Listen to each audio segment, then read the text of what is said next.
You know folks are anxious. They're ready to get out and start planting those cool season vegetables. Can we help them out? Oh, yes. I'm fired up as well.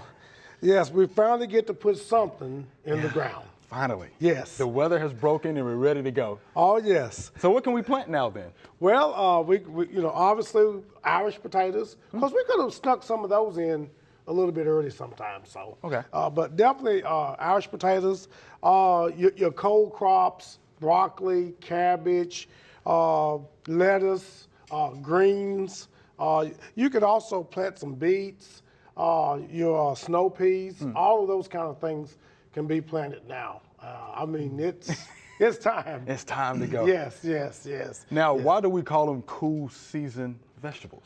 Well, it's mainly because these are the crops that can handle, cold weather. They can handle frost. It just doesn't stop them. And this is the time that they grow. So this is their time. Okay. So folks are going to want to know, when can they start planting?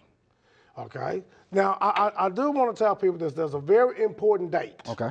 Mention that. And that date is March 28th. Okay. Okay.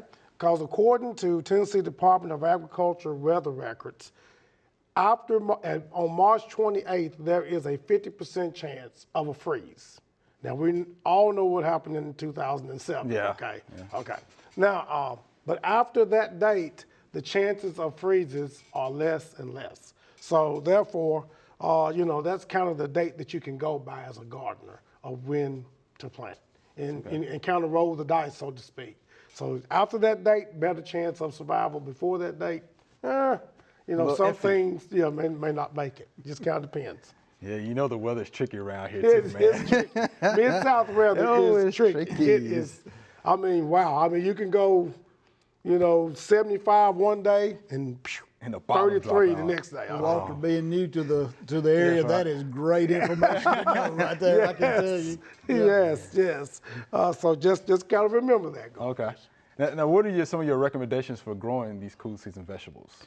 Well, again, like I said, I like growing radishes. Okay. I like growing beets. I love the snow peas. And I just love cabbage. So, Okay. Those are crops that I would just recommend just off the cuff. I'm getting into broccoli. Okay. I really am. And also green onions. Okay. Now, you can plant your green onions right now. I mean, just start setting them in the ground. They'll be fine. And go out there and pull them up. And when they get ready, and put them in the salads, and you're good Ready to go? Yes. Now, look, how do you prepare your soils for your cool season veggies?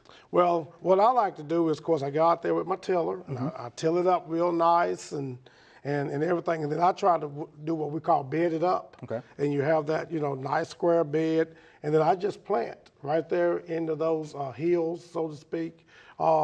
That's how I plant a lot of my crops. And I usually go a good, you can go 2-3 inches, 1 to 2 inches deep, depending on the seeds or whatever. My cabbage plants, I usually take a little stick and just kind of punch a little hole about maybe 2 inches down into the soil. And then I set it off in there and pat it down, and that usually works. Okay, be ready to go. I'm ready to go. Now, recently we've had a lot of rain, so we don't want to work that soil now while it's wet, do we? So what do we do in that situation? Right. If you can take your soil and roll it up into a mud ball, okay, then that soil's just too wet. Okay. You want the soil to be able to, filter through your hands or your fingers or what have you. That's when the soil is ready to plant and ready to work. And don't get out there and just pulverize your soil. Beat it to death. Sometimes I know it's fun getting with that tiller and you get so excited and you just pulverize it, but try to have some good consistency and all that so that you get those root spaces and root pores. Yeah, you definitely get excited because it actually cranked. Yeah. You got it to crank. Yeah, He's like, yeah, it works. Yes, it actually works. Yeah, you get it to crank. That's it.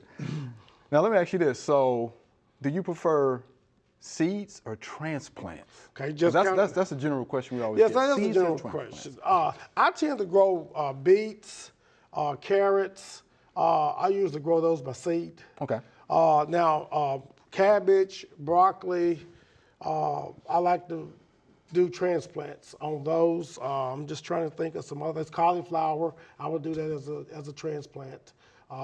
And you want to take those transplants and kind of harden them off a couple of days before you transplant, and that way they'll be adapted to the weather, because they've been so happy in that greenhouse and Right. life is good and comfortable in there, and then all of a sudden you get stuck out there and have to deal with this mid-south weather. That's right. Things could change, so try to harden them off a little bit.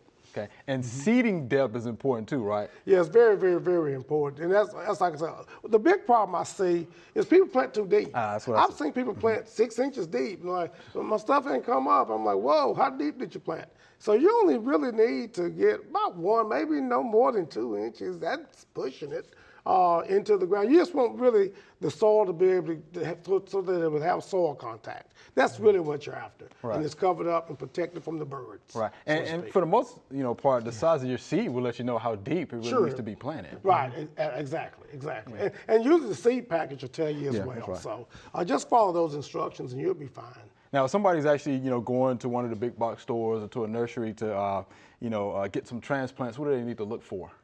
Well, I like to see a little purple on my transplants, just a little bit, because that means they're hardened off a little bit. Okay. And of course, you like to see a good white fibrous root. Now just don't go in there and pull up every, somebody may come and say, hey, don't do that. But just kind of take a little sneak peek, right. and that'll be fine.